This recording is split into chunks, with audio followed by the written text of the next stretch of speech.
على سبيل المثال ذاك اليوم طلبت من فقيه فر بالباسكل، مجرد فر بالباسكل ما رضى يعطيني، يقول لي شنو يا طلايبك هواية بالسوق، وبالقعود ذاك اليوم على اساس نسوي طلابة قديمة كلش قديمة. شنو هي؟ انا اسولف لك السالفة.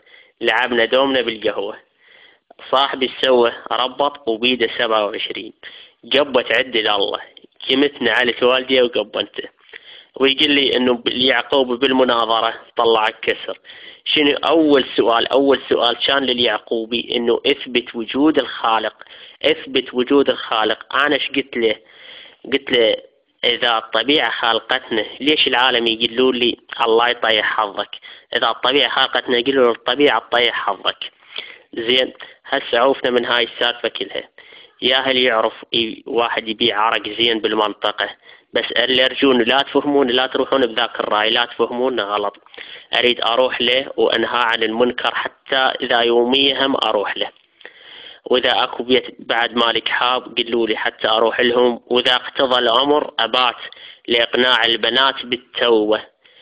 أريد أقول لكم شغلة، إذا تجمعوا لي 5 أوراق أسهل وياكم حيل، وحلل لكم شغلات انا يمي ما لكم علاقه لا بذاك ولا بذاك. انا حلل لكم شغلات هوايه كلش بالصلاه، واسوي مثل الصلاه يوم واحد بالاسبوع، يوم واحد، هذا كل الاسبوع بس يوم واحد، واقلل لكم عدد الركعات.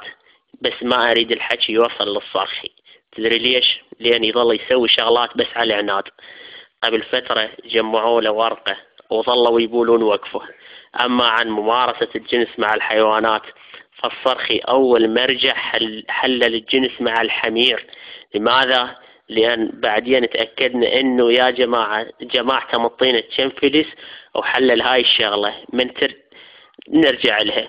ممارسة الجنس مع الحمير هي شغلة من تتنوع لها حرام جدا، بس انه راح للحوزة ما اقنعاهم، والصراحة ما اقنعاهم، بس سواله لعبة منا انا حكيته قلت له ولك عيب، ولك عيب، شنو السالفة هاي؟ قال انه اذا واحد مضطر وما ادري شنو هي والاضطرار، واذا تقية يسوي هنق. انا حاكيته والله شخصيا حاكيته. زين انتم ما مصدقيني شنو انا حاكيته. شوف هذا قام خل قهوه، ولكم اذا ما عاجبكم الحكي مرت الثانيه ترى افلشكم والله. انا لا مسودا ولا اكسر رجلي، والله اكسر رجلي. قواوي محترمكم وحاطكم صاكم هذا هم خل قهوه هم قام. والله العظيم بعد اللي يطب للجامعه وما يدفع فلوس اختئنيك مطايش. شنو اللغوه هاي؟ محترمكم صار ساعه ما طرت عليكم، ما عندكم انتم يلا طلعوا برا. زين لولا صار ساعة لا تخلوني اظل اتشنفص بالحكي. جيبوا لي واحد